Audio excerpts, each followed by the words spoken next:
తికమక అంటూ ఒక వార్తని ఈనాడు హైలైట్ చేసింది. పోలవరం భూసేకరణలో మరాఠ్వాడా ప్రాంతపు భాష అధికారులు తికమక పెడుతోంది. ప్రాజెక్టు ముంపులో పరిధిలో ఉన్న మండలాల్లో ఇప్పటికే భూసేకరణ చేపట్టగా ఇంకా కొంత సేకరించాల్సి ఉంది. ఆయా మండలాల్లోని భూచిత్రపటాలు నక్ష మరాఠీ భాషలోనే ఉన్నాయి. వాటిలోని అంకెలు ఇతర వివరాలు ఆ భాష తెలిసిన వాళ్ళకే అర్థమవుతాయి. అందుకోసం గతంలో చేపట్టిన భూసేకరణలో తెలంగాణలో పనిచేసి పదవి విరమణ చేసిన కొందరు అధికారులు సర్వేలను ఒప్పంద పద్ధతిపై వినియోగించుకోబోతున్నారు. వైకాపా ప్రభుత్వంలో భూసేకరణ మరుగున పట్టడంతో వాళ్ళని తొలగించారు. ప్రస్తుతం తిరిగి భూసేకరణ ప్రారంభమయ్యే అవకాశాలు ఉన్నాయి. 41.15 కాంటూర్ స్థాయిలో నీరు నిలిపేందుకు కసరత్తు చేస్తున్న ప్రభుత్వం ఆ స్థాయిలో ముంపుకు గురయ్యే గ్రామాలను ఖాళీ చేయించాలి. అక్కడ మిగులు భూములు సేకరించాలి. గిరిజన రైతులకు భూమిని ఇచ్చేందుకు కూడా భూసేకరణ చేయాలి. దీంతో మళ్లీ మరాఠీ తెలిసిన అధికారులు ఉద్యోగుల అవసరం కనిపిస్తోంది. స్వాతంత్రానికి పూర్వం కొక్కనూరు, వేలేరుపాడు, బోర్గంపాడు మండలాలు పాల్వంచ పర్కానాలో నైజాం పాలనలో ఉండే. ఇక్కడ ఉర్దూ మరాఠీ భాషలో దసరాలు తయారయ్యాయి.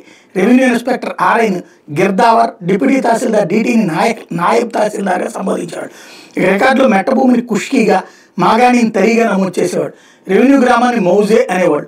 అరంగలి పహాణి, పైసల్పట్టి పేర్లతో రెవెన్యూ దస్త్రాలు ఉండేవి. ప్రస్తుతం ఈ పేర్లను మార్చి పలుకుతున్న భూచిత్రపటం మరాఠీలోనే ఉండటంతో తెలంగాణ అధికారుల సహాయాన్ని ఆశిస్తున్నారు.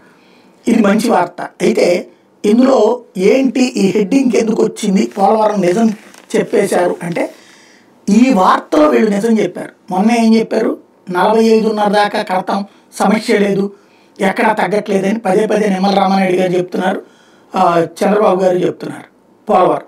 కానీ 41.15 కాంటూర్ స్థాయిలోనే నీళ్లు నిలిపేందుకు కసరత్తు చేస్తున్న ప్రభుత్వం ఈనాడే రాసిన వార్త. గబక్కన వార్తలో నిజం రాసేశారన్నమాట.